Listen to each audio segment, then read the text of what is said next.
ಮಾಜಿ CM BS Yediyurappa ವಿರುದ್ಧದ ಫೋಕ್ಸೋ ಪ್ರಕರಣದ ವಿಚಾರಣೆ ಹೈಕೋರ್ಟ್ನಲ್ಲಿ ಆರಂಭ ಆಗಿದೆ. ಒಂದೆಡೆ ಬಿಎಸ್ ಯಡಿಯೂರಪ್ಪ ಪ್ರಕರಣ ರದ್ದು ಕೋರಿದ್ರೆ ಮತ್ತೊಂದೆಡೆ ಸರ್ಕಾರ ಬಿಎಸ್ವೈ ಖುದ್ದು ಹಾಜರಾತಿಯಿಂದ ವಿನಾಯಿತಿ ನೀಡಿ ಹೈಕೋರ್ಟ್ ನೀಡಿರುವ ಮಧ್ಯಂತರ ಆದೇಶ ತೆರವುಗೊಳಿಸುವಂತೆ ಅರ್ಜಿ ಸಲ್ಲಿಸಿದೆ. ಹೈಕೋರ್ಟ್ನಲ್ಲಿ ನಿನ್ನೆ ನಡೆದ ವಾದ ಮಂಡನೆಯ ಡೀಟೇಲ್ಸ್ ಇಲ್ಲಿದೆ ನೋಡಿ.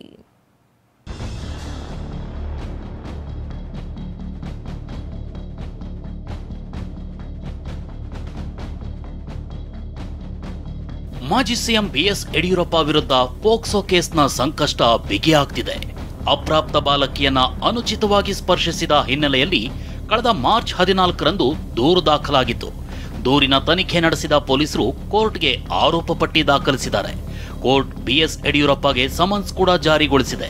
ಪ್ರಕರಣವನ್ನೇ ರದ್ದುಪಡಿಸಬೇಕು ಅಂತ ಬಿಎಸ್ ಯಡಿಯೂರಪ್ಪ ಹೈಕೋರ್ಟ್ಗೆ ಅರ್ಜಿ ಸಲ್ಲಿಸಿದ್ದಾರೆ. ವಿಚಾರಣೆ ನಡೆಸಿದ ಹೈಕೋರ್ಟ್ ಬಿಎಸ್ ಯಡಿಯೂರಪ್ಪ ಖುದ್ದು ಹಾಜರಾತಿಯಿಂದ ವಿನಾಯಿತಿ ನೀಡಿ ಮಧ್ಯಂತರ ಆದೇಶ ನೀಡಿತು.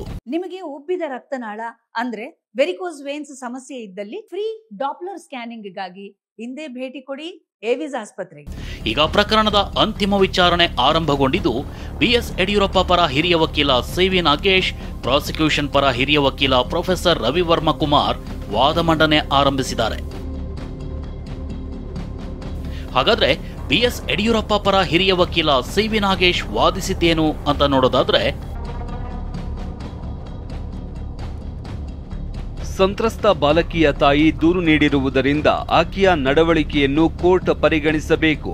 ಅಧಿಕಾರಿಗಳು, ಸಂಬಂಧಿಗಳು, ರಾಜಕಾರಣಿಗಳ ಮೇಲೆ 56 ದೂರು ನೀಡಿದ್ದಾರೆ. ಆರೋಪಿತ ಘಟನೆ ನಡೆದ 1.5 ತಿಂಗಳ ನಂತರ ಮಾರ್ಚ್ 14ಕ್ಕೆ ಕೇಸ್ ದಾಖಲಾಗಿದೆ. ಅನುಚಿತವಾಗಿ ಸ್ಪರ್ಶಿಸಿದ್ದಾರೆ ಎಂದು ಬಾಲಕಿ ಹೇಳಿಕೆ ಇದೆ. ಆದರೆ ಹಲವು ಜನರ ಸಮ್ಮುಖದಲ್ಲಿ ಇಂತಹ ಘಟನೆ ನಡೆಯಲು ಸಾಧ್ಯವೇ? ಬಾಲಕಿಯ ಹೇಳಿಕೆಯನ್ನು ಮಾತ್ರ ಪರಿಗಣಿಸಿ ಚಾರ್ಜ್ ಶೀಟ್ ದಾಖಲಿಸಲಾಗಿದೆ. ಬಿಎಸ್ವೈ ಮನೆಯಲ್ಲಿ ಇದ್ದ ಕೆಲಸದವರ ಹೇಳಿಕೆ ಸಾಕ್ಷಿಗಳ ಹೇಳಿಕೆಗೆ ವಿರುದ್ಧವಾಗಿದೆ. ಬಿಎಸ್ವೈ ಸಾಹೇಬರಿಗೆ 82 ವರ್ಷ ವಯಸ್ಸಾಗಿದ್ದು ಕೈ ನಡುಗುತ್ತವೆ. ಲೈಟ್ ಸ್ವಿಚ್ ಹಾಕಲು ನಮಗೆ ಹೇಳುತ್ತಾರೆ. ಮಹಿಳೆಯಾಗಲಿ ಆಕೆಯ ಮಗಳಾಗಲಿ ರೂಮಿಗೆ ಹೋಗಿರಲಿಲ್ಲವೆಂದು ಹೇಳಿಕೆ ಇದೆ. ಅಂಗರಕ್ಷಕರು ಬಿಎಸ್ವೈ ಸುತ್ತಮುತ್ತಲೇ ಇರುತ್ತಾರೆ. ಶಿವಾನಂದ ತಗಡೂರು ಎನ್ನುವವರು ಆಹ್ವಾನ ಪತ್ರಿಕೆ ಕೊಡಲು ಬಂದಿದ್ದರು. ಅವರ ಹೇಳಿಕೆ ದಾಖಲಿಸಿದ್ದರೂ ಪೊಲೀಸರು ಚಾರ್ಜ್ ಶೀಟ್ ಸಲ್ಲಿಸುವಾಗ ಅದನ್ನು ಕೈಬಿಟ್ಟಿದ್ದಾರೆ. ಆ ಸಮಯದಲ್ಲಿ ಪರಮಶಿವಯ್ಯ ಎನ್ನುವವರು ಕೂಡ ಬಂದಿದ್ದರು. ಅಲ್ಲಿದ್ದ ಎಲ್ಲಾ ಸಾಕ್ಷಿಗಳು ಇಂತಹ ಘಟನೆ ನಡೆದಿಲ್ಲವೆಂದು ಹೇಳಿದ್ದಾರೆ.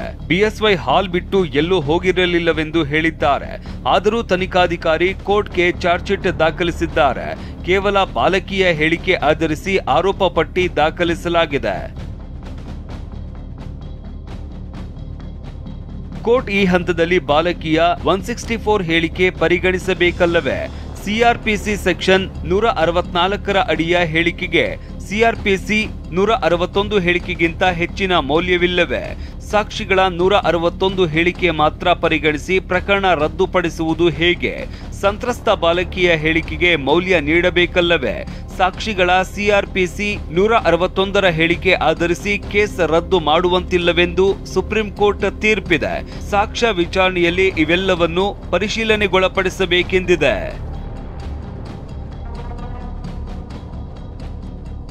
ಅರ್ಧ ಡಜನ್ ಸಾಕ್ಷಿಗಳ ಹೇಳಿಕೆಗೆ ಬೆಲೆ ನೀಡಬೇಕು. ಕೇವಲ ಬಾಲಕಿಯ ಹೇಳಿಕೆಯೇ ಸಾಕಾದರೆ ತನಿಖೆ ಏಕೆ ಬೇಕು? ತನಿಖಾಧಿಕಾರಿ ಕಲೆ ಹಾಕಿದ ಸಾಕ್ಷಿಗಳು ಆರೋಪಕ್ಕೆ ಪೂರಕವಾಗಿಲ್ಲ. ಬಾಲಕಿಯನ್ನು ರೂಮಿಗೆ ಕರೆದೊಯ್ದಿಲ್ಲ ಎಂಬುದಕ್ಕೆ ಸಾಕ್ಷಿಗಳಿವೆ. ಶಿವಾನಂದ ತಗಡೂರು, ಮಹೇಶ್ ಕುಮಾರ್ ಎನ್ನುವವರ ಹೇಳಿಕೆಯನ್ನು ಕೋರ್ಟ್ಗೆ ಸಲ್ಲಿಸಿಲ್ಲ. ತನಿಖೆಯೇ ದೋಷಪೂರಿತವಾಗಿದೆ. ಸಿಎಆರ್ ಕಾನ್ಸ್ಟೇಬಲ್ ಆನಂದಾರಾಧ್ಯ ಎನ್ನುವವರ ಹೇಳಿಕೆಯನ್ನು ದಾಖಲಿಸಲಾಗಿದೆ. ಅವರು ಈ ಘಟನೆ ನಡೆದಿಲ್ಲವೆಂದು ಹೇಳಿದ್ದಾರೆ. ರಾಜಕಾರಣಿಯೊಬ್ಬರ ಸೂಚನೆ ಮೇರೆಗೆ ಈ ಕೇಸ್ ದಾಖಲಾಗಿದೆ. ಯಡಿಯೂರಪ್ಪ ಪರ ಹಿರಿಯ ವಕೀಲ ಸಿವಿ ನಾಗೇಶ್ ವಾದಕ್ಕೆ ಎಸ್ಪಿಪಿ ಪ್ರೊಫೆಸರ್ ರವಿವರ್ಮ ಕುಮಾರ್ ಕೂಡ ಪ್ರತಿವಾದ ಮಂಡಿಸಿದ್ರು. ಸಂತ್ರಸ್ತೆ ಹೇಳಿಕೆಯಲ್ಲಿ ನಡೆದ ಘಟನೆಯನ್ನು ಸಂಪೂರ್ಣವಾಗಿ ವಿವರಿಸಿದ್ದಾರೆ. ಯಡಿಯೂರಪ್ಪ ಬಾಲಕಿಯನ್ನು ಒಳಗೆ ಕರೆದರೂ ನಾನು ಬರಬೇಕೇ ಎಂದು ತಾಯಿ ಪ್ರಶ್ನಿಸಿದಾಗ ಬೇಡವೆಂದರು. ಯಡಿಯೂರಪ್ಪ ಒಳಗಿನಿಂದ ಲಾಕ್ ಮಾಡಿದರು. ಮುಂದೆ ನಡೆದ ಘಟನೆಯನ್ನು ಕೋರ್ಟ್ ಮುಂದೆ ಓದಲು ಸಾಧ್ಯವಿಲ್ಲ.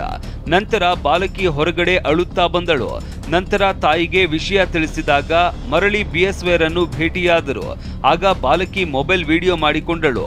ಆ ಸಂಭಾಷಣೆಯಲ್ಲಿ ಬಿಎಸ್ವೈ ಕೇವಲ ಬಾಲಕಿಯನ್ನು ಚೆಕ್ ಮಾಡಿದ್ದೇನೆಂದು ಹೇಳಿದ್ದಾರೆ. ಘಟನೆಯನ್ನು ಬಿಎಸ್ ಯಡಿಯೂರಪ್ಪ ಒಪ್ಪಿಕೊಂಡಿದ್ದಾರೆ.